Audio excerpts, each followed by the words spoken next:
फकरुल्लाह। फक्र है जनाब। तुम पेरिस वाले खेमे में जाओ, तुम्हें पेरिस में पढ़ना है। जी जनाब।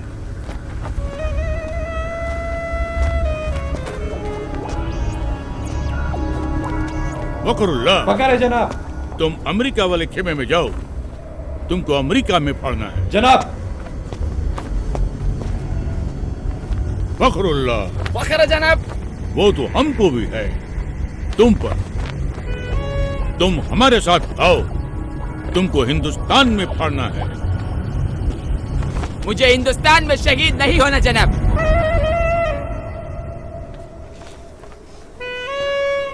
वहाँ पहले ही बहुत आतंक है। एक साथ 2 बम फट जाए तो दूसरे की खबर वही दबा देते, ताकि जनता में अखरोट पैदा न हो। अखरोट नहीं बेवकूफ, आक्रोश। बाकी का टीआरपी नेता ले जाते।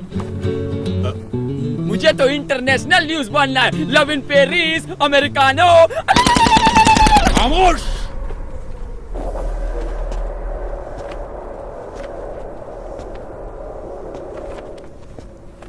बदअक्ल, बदशक्ल, बेवकूफ, नामाकूल, गुस्ताख। इसके लिए तुझे अंग्रेजी सीखनी चाहिए थी, काफिर की औलाद। अब तुम 2 ही जगह पढ़ सकता है, या पाकिस्तान या हिंदुस्तान। हिंदुस्तान जनाब। अल्लाह, सुभान अल्लाह, बरकतुल्लाह, इंतामुल हक, अल्लाह, ओस्मा बिन लादेन, अल्लाह। आओ मेरे साथ।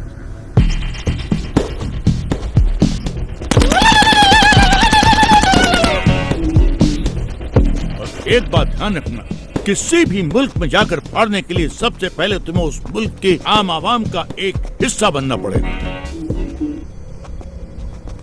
जिससे किसी को भी तुम पर शक न हो। इसलिए सबसे पहले मैं तुम्हें एक सच्चे हिंदुस्तानी जैसा बनाऊंगा, और सच्चे हिंदुस्तानी जैसा बनने के लिए तुम्हें हिंदुस्तान की तवारीख यानी कि हिस्ट्री और वहां की रवायत जाननी होगी, और वो तुम्हें मैं ना नहीं बताऊंगा, ये बताएगा।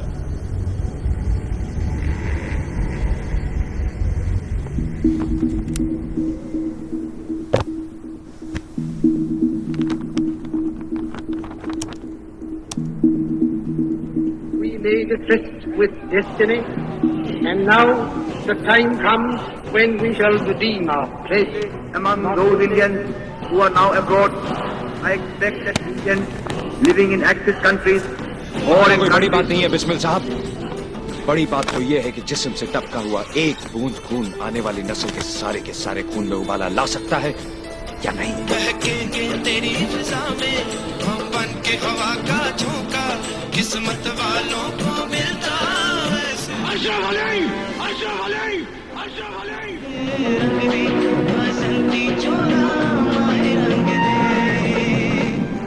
लेकिन हमारा हिंदुस्तान जिंदाबाद था, जिंदाबाद है और जिंदाबाद रहेगा।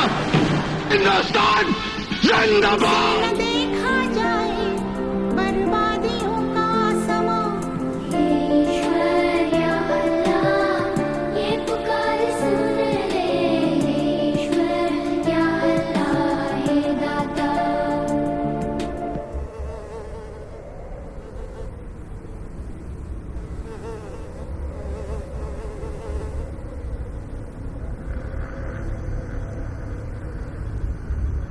सुभान अल्लाह, अब तो एकदम हिंदुस्तानी जैसा लगता है। कैसा महसूस होता है? एकदम इंसान जैसा।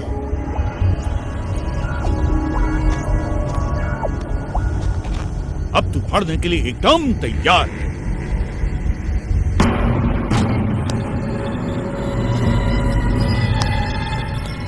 जाओ, अब फाड़ दो इसको।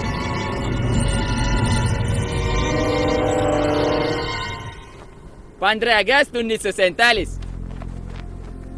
सैकड़ों स्वतंत्रता सेनानी, जिसमें मुसलमान, हिंदू, सिख, ईसाई चारों कौम की शहादत के बाद भारत को आजादी मिली।